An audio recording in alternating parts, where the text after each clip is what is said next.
Hello, and welcome to the Semper Colloquia. This is an ongoing series of informal afternoon discussions in which a distinguished guest speaker takes us inside their field of research. My name is Micah Dubroy, and I'm the editorial lead here at Semper Curious. And our guest today is Roger Mathew Grant, who's a professor in the music department at Wesleyan University, which just so happens to be my alma mater. So I'm very delighted to have you with us today, Roger. I am so happy to be here. Thank you so much for having me. You're here to discuss the relationship between music and emotion and affect in particular, but you've introduced it through the lens of a metaphor, maybe a family of metaphors. And it's sort of been, this is something that's been on the back of my mind since we've been sort of preparing for this a little bit, which is, in particular, there's a brilliant Irish philosopher and novelist named Iris Murdoch, who wrote, I think, really compellingly about the importance and significance of metaphor in a book called Sovereignty of Good, which I think was published in 1970 or something. And she thought that metaphors are not really merely sort of decorative language or even just useful as sort of models for comparison, but really she called them fundamental forms of our awareness of our condition. And that's sort of something that stuck with me. And she goes on to talk about the importance of moral metaphors. It's a book of moral philosophy. But this has been in the back of my mind because one of the connections between music and feeling that you've pointed out is this metaphorical framework that's right out in the open, but it's not something that's never, ever struck me before. It's just sort of one of these eye-opening moments. So I'm curious if maybe you could introduce that and sort of, start with that. It's really interesting because when we talk about our emotions, we often describe them as though they were coming from instruments that were made out of people. We describe people as being high strung or low key. We talk about them as though they were tuned. They have a bad temper, right? Talking about their temperament or, the way that they've been strung up. And those metaphors actually have their origins in the 18th century, in a moment when talking about emotion often meant drawing on knowledge associated with music. And I became really fascinated with this, particularly because I'm a musicologist that studies the 18th century. And also there has been a recent explosion of activity surrounding affect and emotion in the humanities and the social sciences more generally. And I was interested in how these two things are related to each other. And it turns out that there are really deep historical roots for the reasons that we talk about people as though they were tuned, and we talk about the emotions as though they were musical phenomena. Oh, wow. Yeah, there's just this notion, thinking of someone as high strung. I mean, even the notion of temperament is something, I don't know that I can think of an easy replacement for saying someone that has a bad temper. Maybe actually even just to back up a moment, what is temperament? In a sort of a musical context, so we can understand what this really metaphor is calling. Sure. So temperament is the way that an instrument is tuned in order to create some kind of harmonious set of pitches that can play together in mutual accord. And when you say that something's out of temper, you are indicating that, perhaps one of its strings isn't set to a kind of frequency that will sound in a harmonious concord with the other components of the instrument. Mm-hmm. So if someone has a bad temperament, it means that they need to be tuned. And actually the legacy of this idea of the human body as an instrument, that even has ancient origins. It's the idea is rooted in something that's called musica humana, in which the human body is thought of as kind of like a microcosm of the entire universe, which is structured according to a set of, ratios that create some kind of logic and order out of not only like the whole, cosmos, but also the physical material world and the world inside the body of a human. And so the idea of temperament is one that's a kind of, as you're saying, it's a metaphor, but it's also become a very powerful metaphor for the way that we think about how our internal corporeal responses to emotional experiences resonate with other individuals. Yeah, so when you say our sort of corporeal responses, you're, I think, alluding to sort of the difference maybe with affect in particular, the difference between affect and emotion. So maybe you could talk about what affect is, because that's maybe an unfamiliar term for a lot of people.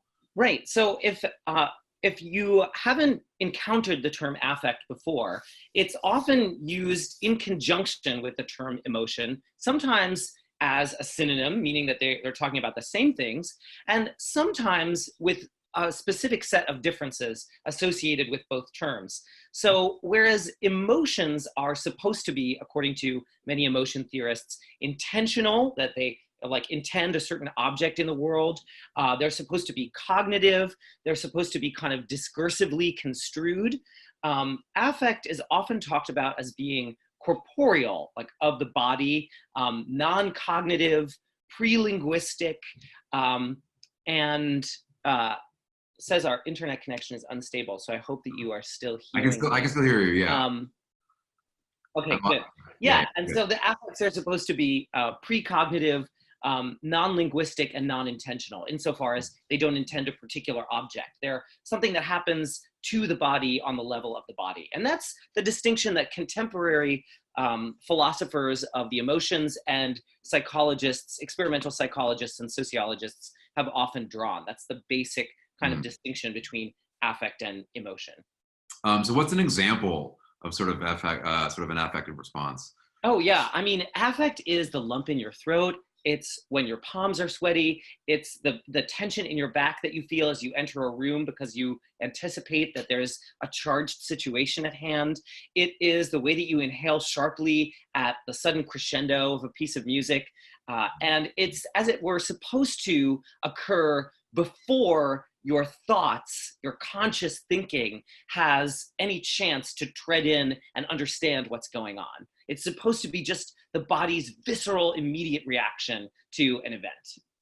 So I played percussion in the orchestra in high school, and we had this giant bass drum, whatever, 4 or 5 feet across. And sometimes we would, when the room was silent and we were waiting for something, one of us would decide it would be really funny to just out of nowhere hit that as loud as we could and make the poor, whatever it was, trumpet players or whoever was sitting in front of us to jump out of their seat.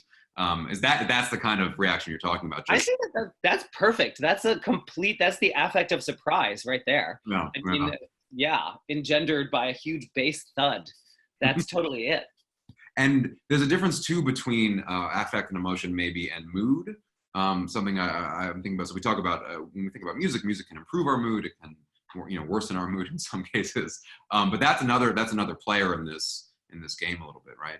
Indeed, and a lot of theorists have decided in the contemporary era that mood is also non-intentional, like affect, and they're drawing here on Heidegger, who uses for that term Stimmung, the German word Stimmung. And Stimmung is a really fascinating term because its translations are, on the one hand, mood, the way that we say it in English, but it also means something along the lines of attunement. That is another way of saying the way in which two strings resonate in accord with each other, or the way in which you can pluck one string and another string will vibrate in sympathy with it. That's the legacy that term brings with it. So some historians, like David Welberry, for instance, have traced the use of the term Stimmung as mood from Heidegger all the way back to Kant. And if you just look at the German term Stimmung, that's pretty much as far back as it goes. But actually, I think Kant himself was drawing on an even earlier history that talked about attunement, borrowed from this language of musica humana that we were speaking about earlier, the idea that the human body is an instrument that resonates in accord with other instruments. And Kant, I think, was drawing on a number of French debates incited, believe it or not, by opera, about how it was that the human body could come to understand emotionality in other people on the basis of some sort of physical explanation that could be rooted in something like sympathetic resonance. And so actually, when we speak of mood, we're talking about, in a certain sense, a heritage of trying to understand human emotion in musical terms as a kind of vibration shared between people. And so when you're sort of thinking about this in the context you had mentioned of the 18th century sort of theorists and critics really digging into this, how do they sort of articulate that? Yeah. Well, this is fascinating because 18th century critics had a real field day with trying to understand how emotions worked. And particularly, they were trying to understand how it could possibly be that music was something that could engender emotions in listeners. And in trying to figure this out, they actually postulated an entirely new theory of affect that was completely musical. So they began first by trying to understand, okay, well, we know that in opera, there are tons of scenarios where we see emotionality on the stage, and that engenders certain responses in audience members. So perhaps if we just make a catalog of all of the different ways that opera composers do this, then we're going to be able to understand how it is that music has kind of like, you know, an emotional component to it. In other words, every time there's a joyous celebration, there's trumpets and there's a certain rhythm and there are, you know, there's percussion and, you know, there's a certain tempo associated with it. Okay, so that goes in the catalog. And every time that someone dies, there's a lament with a drooping bass line and a slow melody and a minor key, right? So that goes in the catalog. But as theorists progressed in their taxonomy of affective musical relations, they realized that this concordance system was getting messy and that there were a lot of exceptions. There were some things that couldn't be explained, that didn't fit neatly into their taxonomic system. And so they began to wonder whether or not this sort of representational theory was maybe the best way. And maybe there could be an alternative that actually understood music's affective capacity to come not from any agreed upon set of conventions, but actually to have its origins in the physical materiality of sound vibration, so that it wasn't any particular kind of tradition that made certain melodies sound sad and others sound triumphant, but rather that it was the vibrations of musical sounds themselves that went directly to the nerves of the listener, vibrating them in a certain manner that delivered affect directly to the body of the human listener. This was a new set of theories of the musical affects that was entirely corporeal, that skirted the problem of representation, that was entirely non-discursive and pre-linguistic. And this set of sort of materialist theories, I think, is the best pendant to our contemporary theories of affect, which are also non-cognitive, non-intentional, corporeal, pre-linguistic, non-discursive. And it happened in the 18th century. Wow. So in some ways, the shift is from something like, you know, we find trumpets to be empowering or exciting, in part because of their, you know, maybe historical associations or the way in which they're performed or something, to like a much more basic, when trumpets play, there's a particular type of sound wave or something that affects us. Is that the shift? Totally, yeah, that it goes directly to your nerves. You don't even have to recognize it as a trumpet. It's just vibrating your nerves. And that, of course, has some kind of relationship with your soul, which is how 18th century theorists would have understood, you know, the process of the self-reflective persona inside you, understanding what's going on in the outside world. Huh.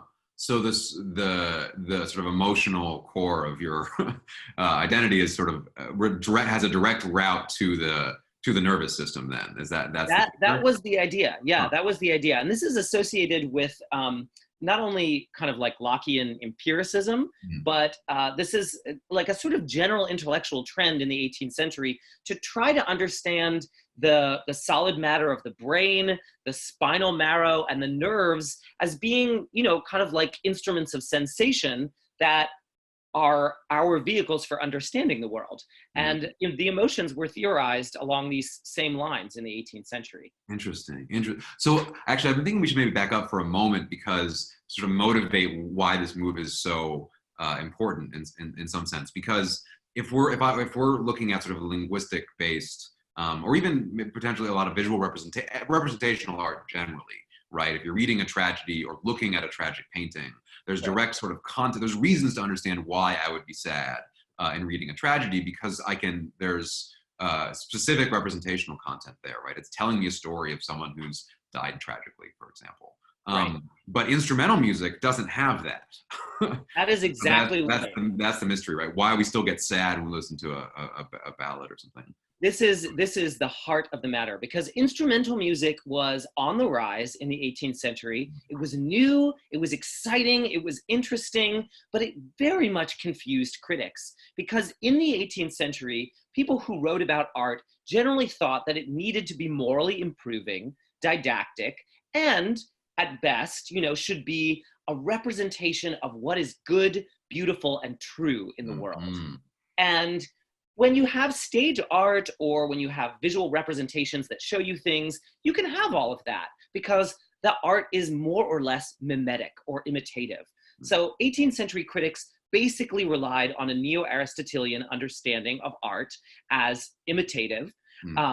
And musical tones, which in instrumental music were becoming the center of the show for the first time ever in history, really do a very bad job at imitating the natural world.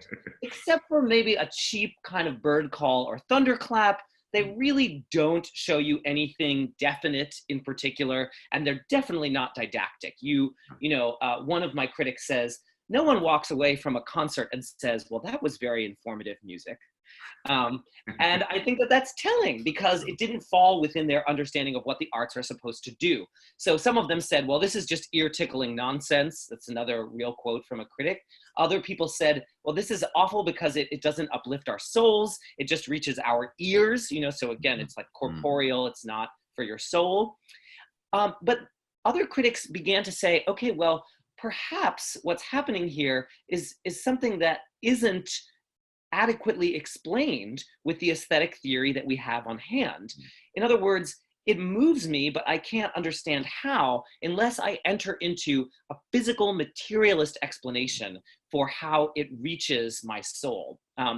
And that was indeed the move that many critics made. Whether they loved this new development in music or hated it, they were trying to understand how it worked and how it could be effective art.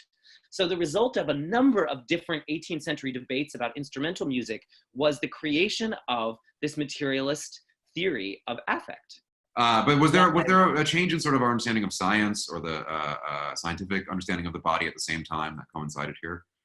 Completely, yes. So this has to do a lot with the influence of Newtonianism on the continent and the push to try to understand how it is that we can best assess the relationship between the physical, observable parts of the human body and the unknowable soul. So for some theorists, actually, representation named that connection between the corporeal human existence on this earth and the non-corporeal existence of the human's soul. Representation bridged that gap. For other thinkers, that the name for that unknowable gap was the passions or the affects. And so there were a number of different efforts. For instance, Thomas Hartley's Observations on Man from 1749 to try to specify exactly how it is that the nerves, for instance, are instruments of sensation. And Thomas Hartley talked about the nerves as being receptive to vibrations in the outside world, which would run along them.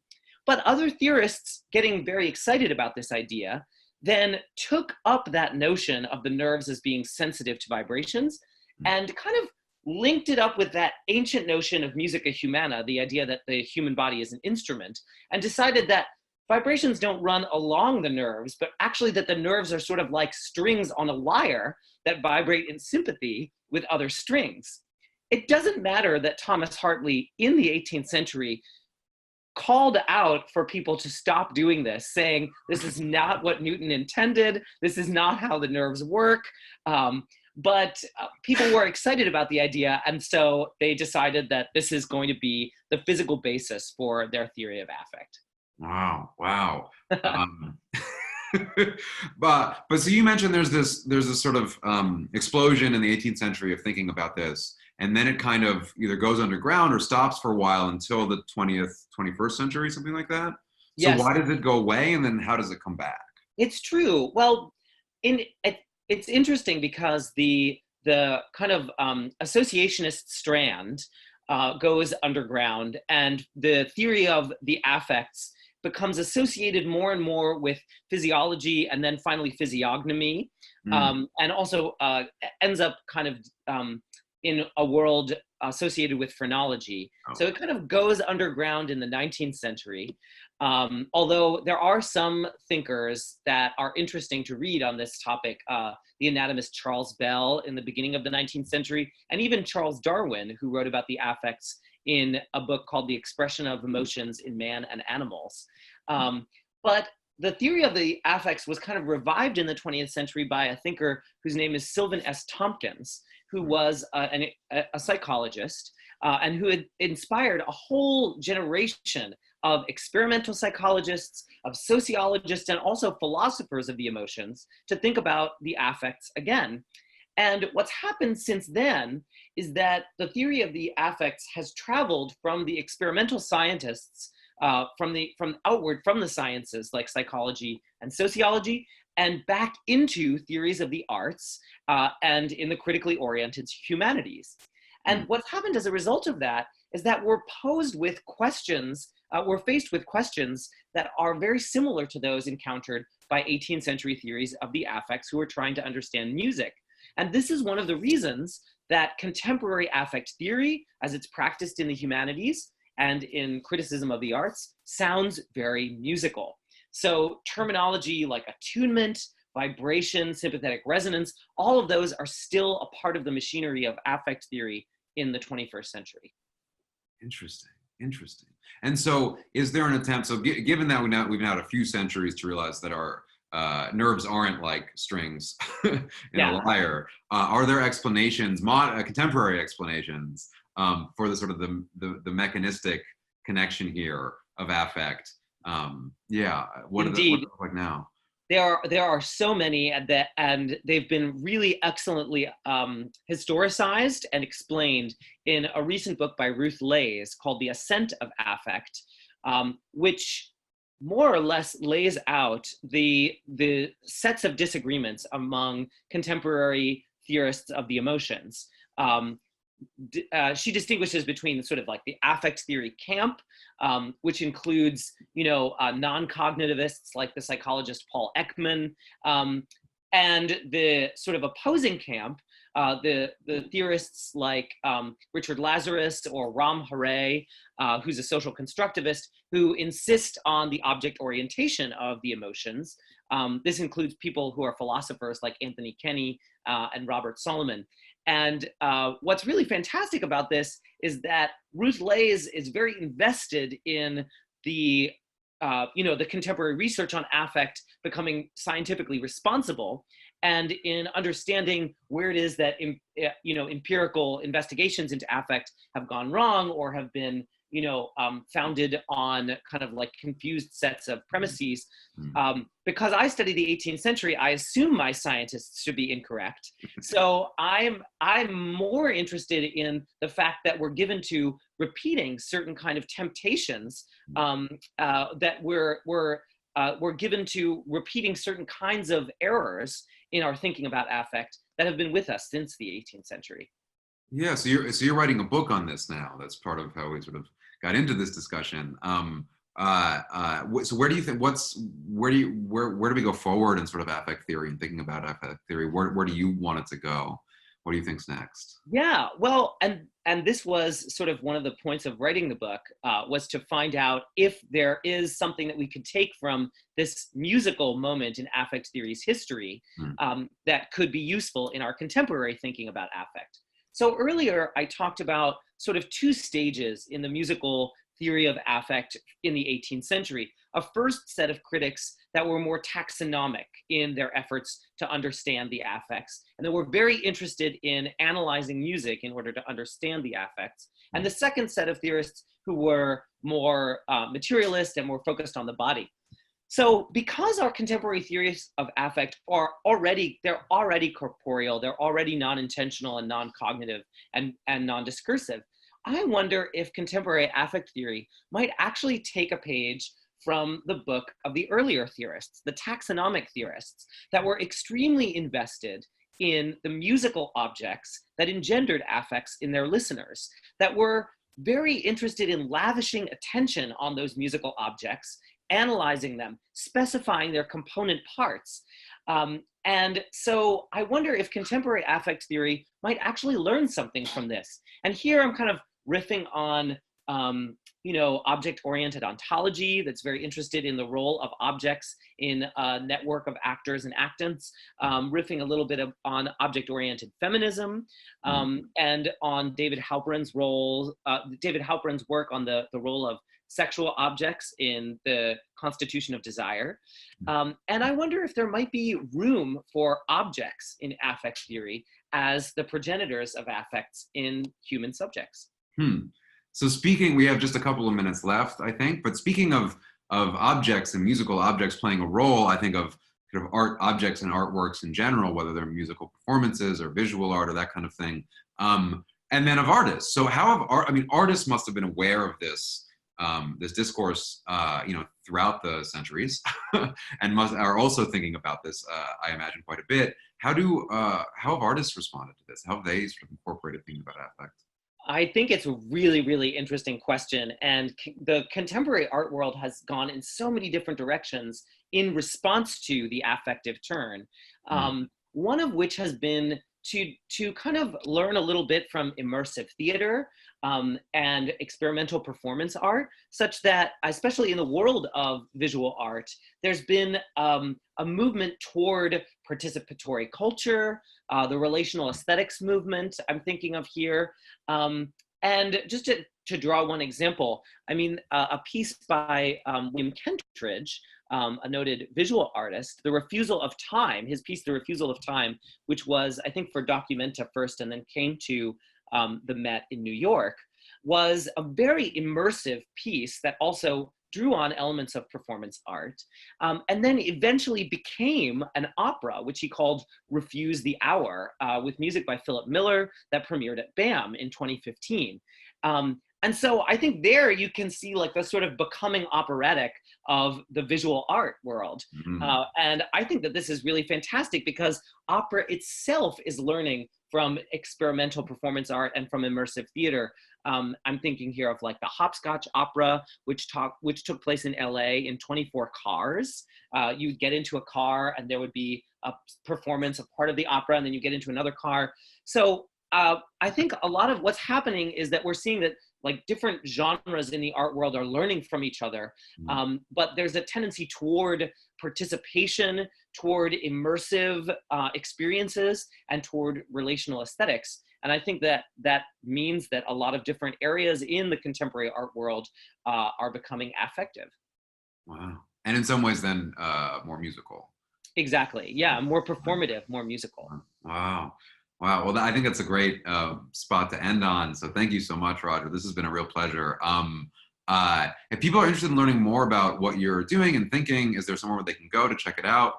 Yes, my website, which is on Wesleyan's website, rogermatthewgrant.wesleyan.edu. There are links to all of my articles and to my forthcoming book, which is with Fordham University Press. And you can also pre-order the book on Amazon or on Fordham University Press's website. So if you want to check it out, if you want to go deep, there's your options. You've also, I'm just going to plug this because I think it's fascinating. You also wrote a book about time and the relationship between conception of time and development of meter that I'm very excited to at some point have a chance to actually read. That would be awesome. So you should all go check that out too. Thank you again, Roger. This has been great. For everyone watching, whether it's live with us or in the recorded version, thank you for watching. If you haven't been to our website, this is the part where I sort of pitch all our things. Please go to our website, sempercurious.com. We'll have links to all the colloquia and articles and all sorts of things. It's worth checking out. If you are watching the recording of this, which is on YouTube, you can subscribe to our YouTube channel, and so you'll get updates whenever we post a new video. It's a newsletter to sign up to. I'm going to cover everything here, which is great. It's sort of the most direct way to find out about everything that's new for us. And if you're on social media, you can follow us on Facebook, and we're at SemperCurious on Twitter.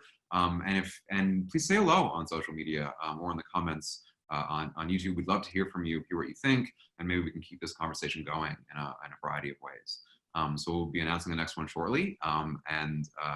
Yeah, I think that's it. Everybody have a great weekend.